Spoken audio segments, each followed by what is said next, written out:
Kita harus terima kenyataan bahawa keadaan tidak seperti biasa. Kalau keadaan itu mencemaskan, maka kita juga mesti bertindak sesuai dengan tuntutan masa. Dan kita mesti ikut rancangan kita.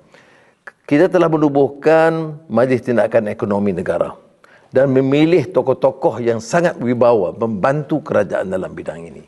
Kita telah mengadakan beberapa program khas, baik jemaah menteri, jawatan-jawatan kuasa khas, supaya penggunaan bahan api itu terkawal. Bekalan tenaga terjamin. Dan kita ucap terima kasih kerana perancangan Petronas dapat membantu kita kerana menyediakan minyak gas yang mencukupi sekurang-kurang sampai melangkau sehingga bulan Mei. Dan ini sangat membantu rakyat dan negara.